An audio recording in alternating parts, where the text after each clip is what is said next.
A lot of you can relate to this. This is my favorite time of year. With all the holidays, there's so much to eat, so many people to see, and what you don't have a whole lot of is time to make all that food. Our guest, Shelly Jaronsky, author of the Cookies and Cups cookbook, is here with some beginner's tips for creating a family favorite homemade dinner roll. Shelly, I have been spoiled by my mom's homemade rolls, so I'm kind of a bit of a snob, but you're saying that this is actually then easier than we may think.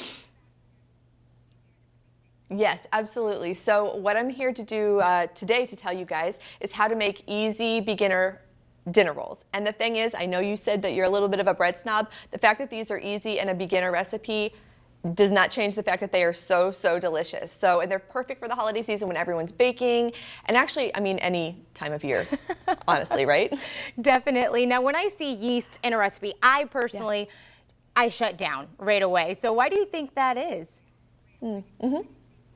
Sure. I know that a lot of people feel the same way. I actually felt the same way when I first started baking with yeast, or even the thought of baking with yeast. I didn't even want to try it initially, but it's so easy. It's just another ingredient in the recipe, and that if you think about it that way, it's no problem. And we're using Fleischmann's rapid rise yeast today, which is a fantastic ingredient because not only is it Fleischmann's a completely reliable brand that I love and use, the rapid rise yeast makes everything come together really quickly. So what you're going to do, I'll just walk you through the steps really quick and show you how easy it is. We've got flour, sugar, salt, butter, milk, and water. So these are things that you probably have in your pantry right now, and then the Fleischmann's rapid rise yeast. And what you do is you mix the dry ingredients with the wet ingredients together, you form a dough, and then you knead it, which is the most important step in baking bread, is the kneading. And nowadays, most mixers come with a dough hook, so you don't even really have to get in there with your muscles anymore. You can let the machine do all the work. But you can do it either way. 6 to 8 minutes with your hands, 6 to 8 minutes with the dough hook.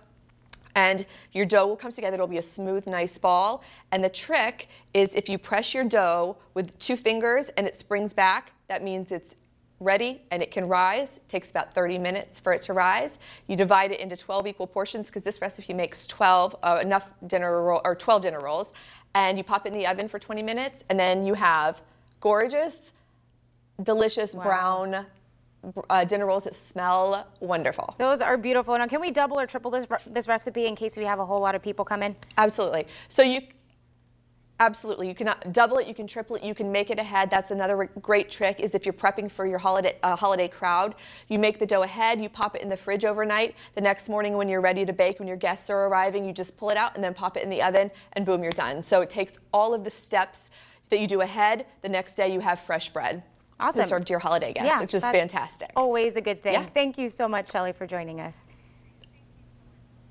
Absolutely, I appreciate it. Thanks for having me.